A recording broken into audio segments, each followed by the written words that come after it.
भाग 5 के अंतर्गत है संघ। भाग 5 में अनुच्छेद 52 से लेकर अनुच्छेद 151 तक के अनुच्छेद सम्मिलित है। भाग 5 संघ में हम देखेंगे अध्याय 1, जिसमें कार्यपालिका, राष्ट्रपति और उपराष्ट्रपति। अनुच्छेद 52 में है भारत का राष्ट्रपति। अनुच्छेद 53 में संघ की कार्यपालिका शक्ति राष्ट्रपति में निहित होगी। अनुच्छेद 54 में राष्ट्रपति का निर्वाचन। अनुच्छेद 55 में राष्ट्रपति के निर्वाचन की रीति या विधि। अनुच्छेद 56 में है राष्ट्रपति की पदावधि। अनुच्छेद 57 में है पुनर्निर्वाचन के लिए पात्रता। अनुच्छेद 58 में राष्ट्रपति निर्वाचित होने के लिए अर्हताएं। अनुच्छेद 59 में राष्ट्रपति के लिए शर्तें। अनुच्छेद 60 में है राष्ट्रपति द्वारा शपथ या प्रतिज्ञान। अनुच्छेद 61 में है राष्ट्रपति पर महाभियोग चलाने की प्रक्रिया। अनुच्छेद 62 में है राष्ट्रपति के पद में रिक्ति को भरने के लिए निर्वाचन करने का समय और आकस्मिक रिक्ति को भरने के लिए जो निर्वाचन व्यक्ति है उसकी पदावधि का उल्लेख है। हम एक बार फिर से देख लेते हैं। राष्ट्रपति के संबंध में अनुच्छेद 52 से लेकर अनुच्छेद 62 तक है। अनुच्छेद 52 से लेकर अनुच्छेद 62 तक राष्ट्रपति का उल्लेख है, जिसमें अनुच्छेद 52 में भारत का एक राष्ट्रपति होना। अनुच्छेद 53 में संघ की कार्यपालिका शक्ति राष्ट्रपति में निहित होगी। अनुच्छेद 54 में राष्ट्रपति का निर्वाचन। 54 के 4 निर्वाचन के 4, 54 निर्वाचन 4। अनुच्छेद 54 में है राष्ट्रपति का निर्वाचन। अनुच्छेद 55 में है निर्वाचन की रीति या विधि। अनुच्छेद 56 में है राष्ट्रपति की पदावधि। अनुच्छेद 57 में पुनर्निर्वाचन के लिए पात्रता। अनुच्छेद 57 में पुनर्निर्वाचन के लिए पात्रता। अनुच्छेद 58 में है राष्ट्रपति निर्वाचन होने के लिए अर्हताएं। राष्ट्रपति निर्वाचित होने के लिए अर्हताएं या योग्यताएं। अनुच्छेद 58 में है योग्यता। अनुच्छेद 59 में राष्ट्रपति पद के लिए शर्तें। अनुच्छेद 60 में है राष्ट्रपति द्वारा शपथ या प्रतिज्ञान। अनुच्छेद 61 में है राष्ट्रपति पर चलाए गए महाभियोग। अनुच्छेद 62 में राष्ट्रपति के पद की रिक्ति को भरने के लिए निर्वाचन का समय और आकस्मिक रिक्ति के लिए जो व्यक्ति होगा निर्वाचित उसकी पदावधि का उल्लेख किया गया है। अनुच्छेद 63 से लेके अनुच्छेद 69 तक 69 तक उपराष्ट्रपति के बारे में। अनुच्छेद 63 में भारत का उपराष्ट्रपति होना। अनुच्छेद 64 में है उपराष्ट्रपति का राज्यसभा का पदेन सभापति होना। अनुच्छेद 65 है राष्ट्रपति के पद में आकस्मिक रिक्ति को दौरान और उसकी अनुपस्थिति में उपराष्ट्रपति के रूप में कार्य का संचालन कर्तव्य का निर्वहन। और अनुच्छेद 66 में है उपराष्ट्रपति का निर्वाचन। अनुच्छेद 67 में है उपराष्ट्रपति की पदावधि, निर्वाचन के तुरंत बाद पदावधि या कार्यकाल। अनुच्छेद 68 है उपराष्ट्रपति के पद में रिक्ति को भरने के लिए निर्वाचन करने का समय और आकस्मिक रिक्ति को भरने के लिए निर्वाचित व्यक्ति की पदावधि। जैसे अनुच्छेद 62 में था राष्ट्रपति के संबंध में उसकी पद रिक्ति को भरने के लिए निर्वाचन का समय और आकस्मिक रिक्ति को भरने वाला जो व्यक्ति है उसकी पदावधि, उसी तरह से अनुच्छेद 68 में उपराष्ट्रपति के पद में रिक्ति को भरने के लिए निर्वाचित समय और आकस्मिक रिक्ति को भरने वाले व्यक्ति की पदावधि का उल्लेख है। अनुच्छेद 69 में है उपराष्ट्रपति द्वारा शपथ या प्रतिज्ञान। एक बार फिर से देख लेते हैं। अनुच्छेद 63 में है भारत का एक उपराष्ट्रपति। अनुच्छेद 64 में भारत का जो उपराष्ट्रपति होगा वो राज्यसभा का सभापति होगा। अनुच्छेद 65 में है राष्ट्रपति के पद की रिक्ति के दौरान अनुपस्थिति में उपराष्ट्रपति राष्ट्रपति के तौर पर कार्य करेगा। अनुच्छेद 66 में निर्वाचन। अनुच्छेद 67 में उपराष्ट्रपति की पदावधि। अनुच्छेद 68 में उपराष्ट्रपति के पद की रिक्ति को भरने के लिए निर्वाचन का समय और आकस्मिक रिक्ति को भरने वाले व्यक्ति की पदावधि। अनुच्छेद 69 में उपराष्ट्रपति द्वारा शपथ या प्रतिज्ञान। अनुच्छेद 70 अन्य आकस्मिक स्थिति में राष्ट्रपति का कर्तव्य। अन्य आकस्मिक स्थिति में राष्ट्रपति का कर्तव्य। अनुच्छेद 71 है राष्ट्रपति और उपराष्ट्रपति के निर्वाचन संबंधी विषय। राष्ट्रपति और उपराष्ट्रपति के संबंध में निर्वाचन संबंधी विषय। अनुच्छेद 72 में समाधान की कुछ मामलों में दंडादेश और निलंबन परिहार लघुकरण की शक्ति राष्ट्रपति की, अर्थात राष्ट्रपति की शक्ति अनुच्छेद 72 में निहित है, जिसके अंतर्गत वह कुछ मामलों में दंडादेश के निलंबन और परिहार या लघुकरण करने की शक्ति है राष्ट्रपति के पास में। अनुच्छेद 72 के तहत अनुच्छेद 73 में है संघ की कार्यपालिका शक्ति का विस्तार।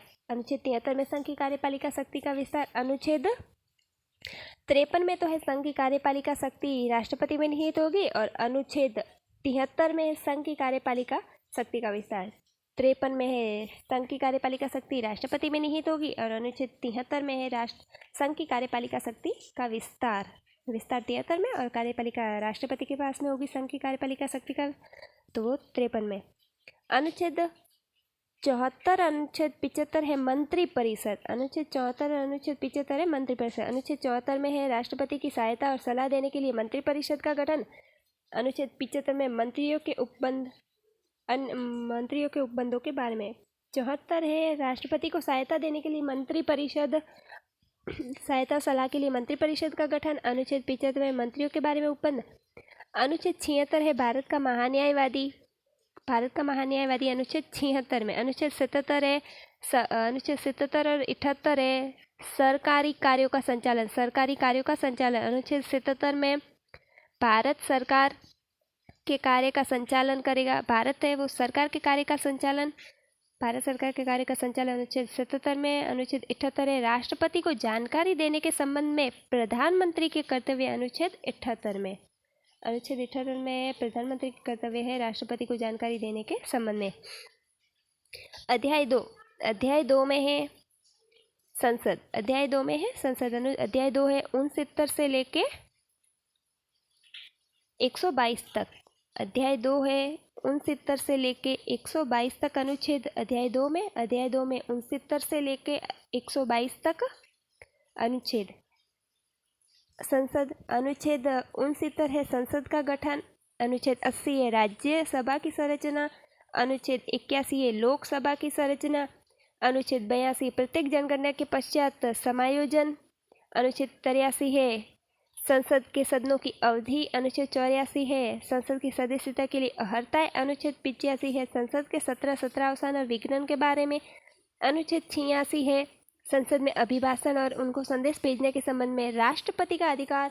अनुच्छेद 87 है राष्ट्रपति का विशेष अभिभाषण और अनुच्छेद 88 है संसद के बारे में मंत्री और महान्यायवादियों के अधिकार। अनुच्छेद 88 के अंतर्गत दिए गए। अनुच्छेद 79 है 79 है संसद का गठन। 80 है राज्यसभा की संरचना। 81 लोकसभा की संरचना। 82 प्रत्येक जनगणना के दौरान पुनः समायोजन। अनुच्छेद 83 है संसद के सदनों की अवधि। अनुच्छेद 84 है संसद के सदस्यों की अर्हताएं। अनुच्छेद 85 है संसद के सत्रावसान और विघटन से संबंधित। अनुच्छेद 86 संसद सदनों में अभिभाषण और उनको संदेश भेजने का अधिकार राष्ट्रपति को होगा। अनुच्छेद 86 और अनुच्छेद 87 है राष्ट्रपति का विशेष अभिभाषण। अनुच्छेद 88 है सदनों के बारे में मंत्री और महान्यायवादी का अधिकार। अनुच्छेद 88 है सदनों के बारे में मंत्री और महान्यायवादी के अधिकार। अब संसद के अधिकारी। अनुच्छेद 89 से लेके अनुच्छेद 98 तक 89 से लेके 98 तक संसद के अधिकारी।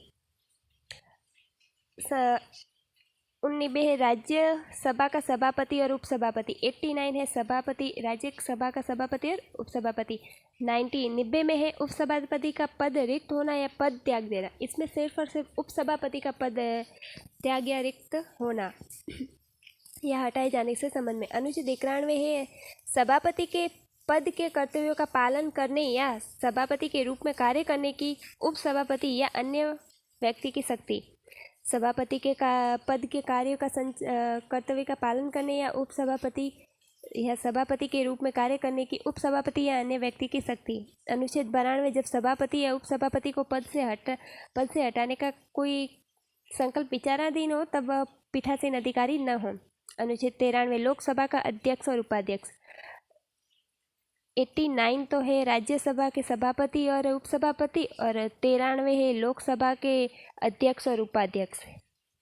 93 लोकसभा के अध्यक्ष और उपाध्यक्ष। अनुच्छेद 94 अध्यक्ष या उपाध्यक्ष का पद रिक्त होना या पद से हटाए जाना। इसमें अध्यक्ष और उपाध्यक्ष दोनों है और इसमें उपसभापति ही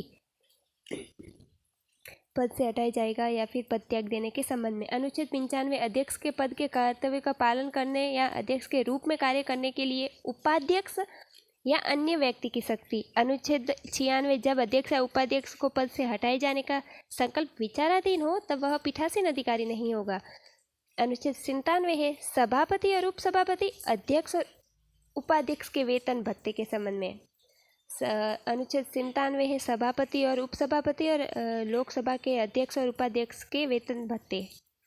अनुच्छेद 98 संसद का सचिवालय। अनुच्छेद 98 संसद का सचिवालय एक बार फिर से देख लेते हैं। अनुच्छेद 99 है राज्यसभा का सभापति और उपसभापति। अनुच्छेद 90 है उपसभापति का पद रिक्त होना या पद त्याग या पद से हटाए जाना। अनुच्छेद 91 है सभापति के पद कर्तव्य का पालन करने या सभापति के रूप में कार्य करने की उपसभापति या अन्य व्यक्ति की शक्ति। अनुच्छेद 92 है जब सभापति या उपसभापति को पद से हटाए जाने का संकल्प विचाराधीन है तब वह पीठासीन अधिकारी नहीं होगा। अनुच्छेद 93 है लोकसभा का अध्यक्ष और उपाध्यक्ष। अनुच्छेद 94 है अध्यक्ष या उपाध्यक्ष को पद से हटाए जाना, रिक्त होना या पद से हटाए जाने की या पद त्याग की विधि। अनुच्छेद 95 है अध्यक्ष के पद के कर्तव्यों का पालन करने या अध्यक्ष के रूप में कार्य करने की शक्ति उपाध्यक्ष या अन्य व्यक्ति की शक्ति। अनुच्छेद 96 जब अध्यक्ष या उपाध्यक्ष का पद से हटाए जाने का संकल्प विचाराधीन है तो वह पीठासीन अधिकारी नहीं होंगे। अनुच्छेद 92 और अनुच्छेद 96 अनुच्छेद 92 में है सभापति और उपसभापति को पद से हटाए जाने का संकल्प विचाराधीन है तब वह पीठासीन अधिकारी नहीं होंगे। अनुच्छेद 96 है कि अध्यक्ष और उपाध्यक्ष को पद से हटाए जाने का संकल्प विचाराधीन है तब वे पीठासीन अधिकारी नहीं होंगे। अनुच्छेद 97 है सभापति और उपसभापति अध्यक्ष और उपाध्यक्ष के वेतन भत्ते। अनुच्छेद 98 है संसद का सचिवालय। अनुच्छेद 99 और अनुच्छेद 100 है कार्य का संचालन। अनुच्छेद 99 है संसद द्वारा शपथ। 98 में तो संसद का सचिवालय हो जाएगा, 99 में संसद द्वारा या संसद के सदस्यों द्वारा शपथ या प्रतिज्ञान। अनुच्छेद 100 है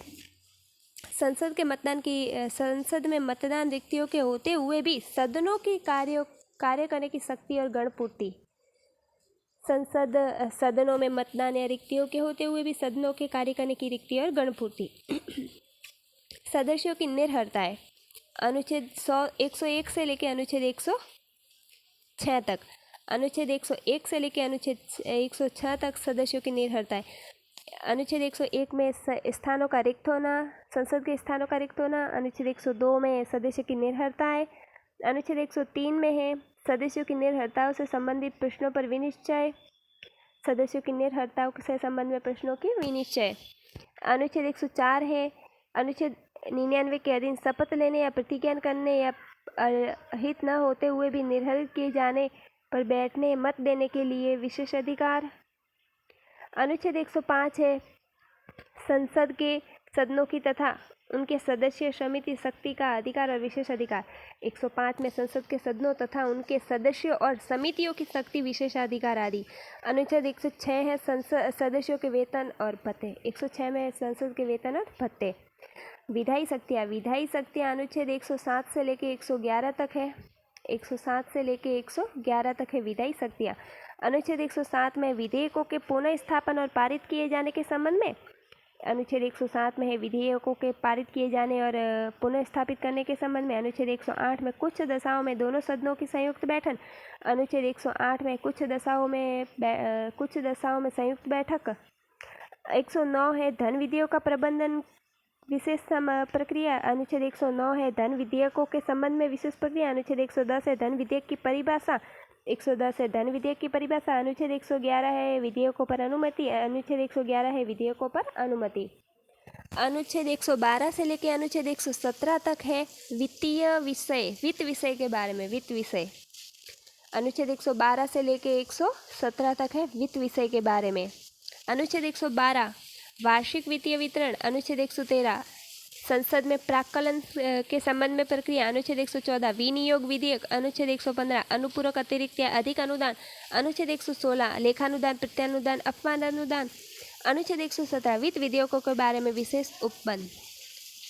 अनुच्छेद 112 के अंतर्गत है वार्षिक वित्तीय वितरण। अनुच्छेद 113 संसद में प्राक्कलन अनुच्छेद 114 विनियोग विधेयक, अनुच्छेद 115 अनुपूरक अतिरिक्त और अधिक अनुदान, अनुच्छेद 116 है लेखानुदान, प्रत्यानुदान, अपवाद अनुदान, अनुच्छेद 117 है वित्त विधेयकों के बारे में विशेष उपबंध।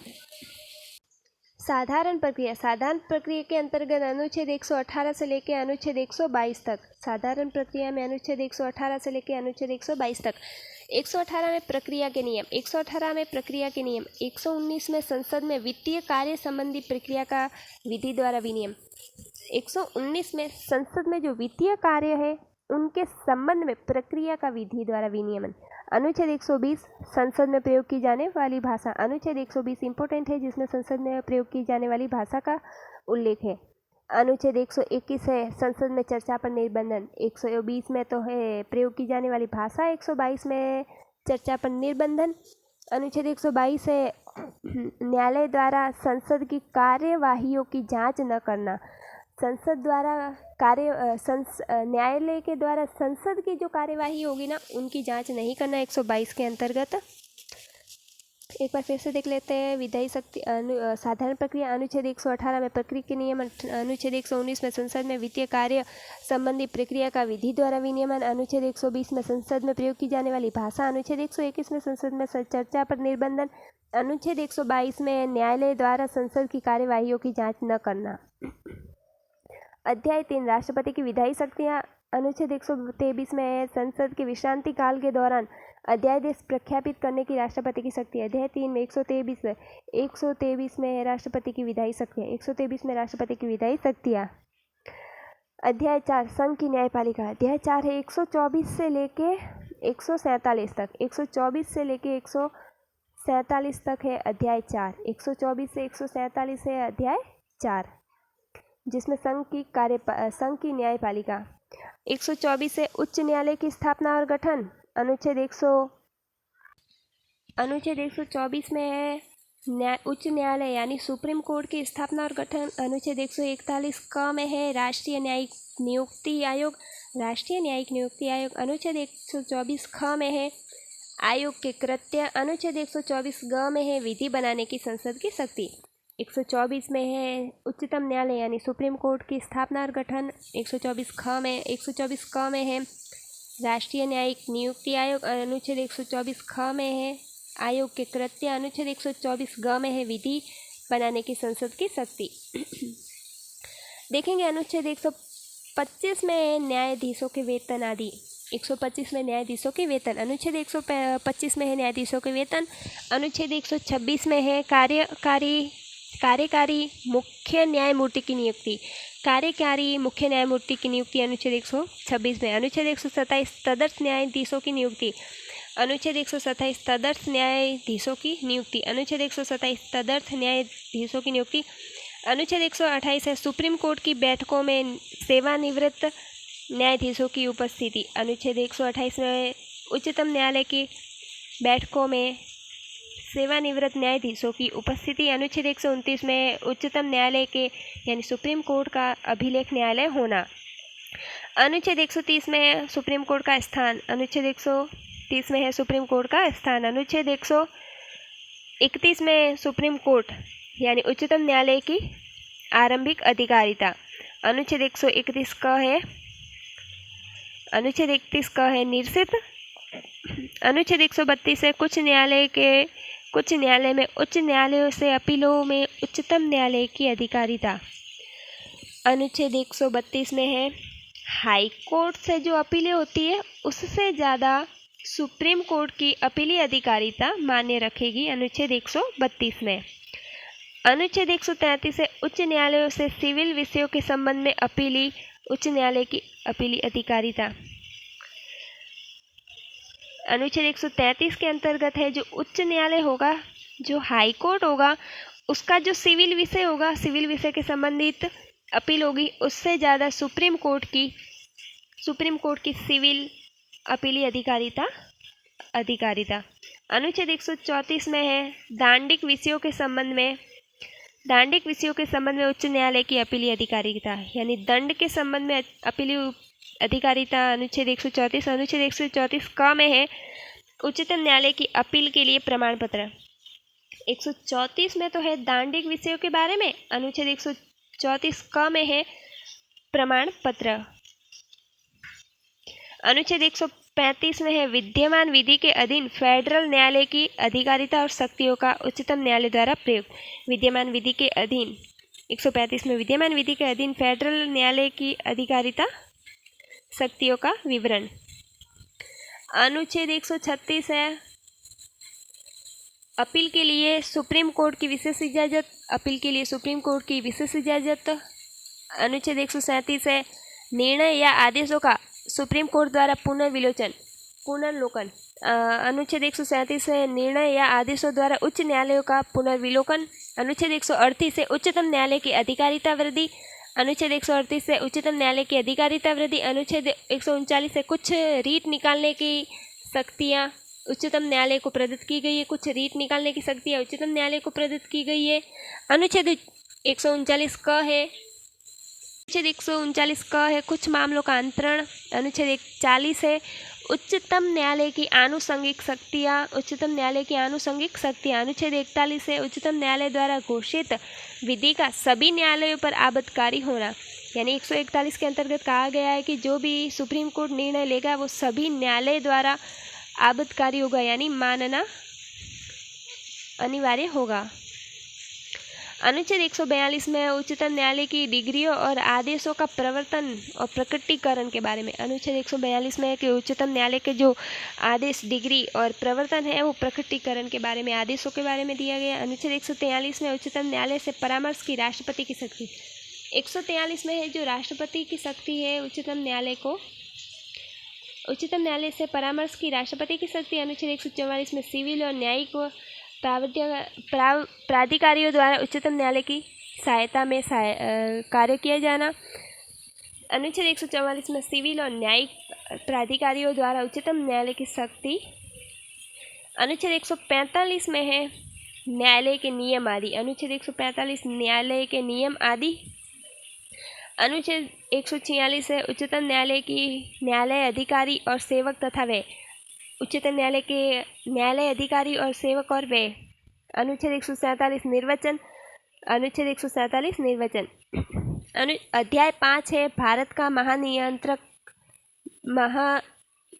नियंत्रक महालेखा परीक्षक CAG।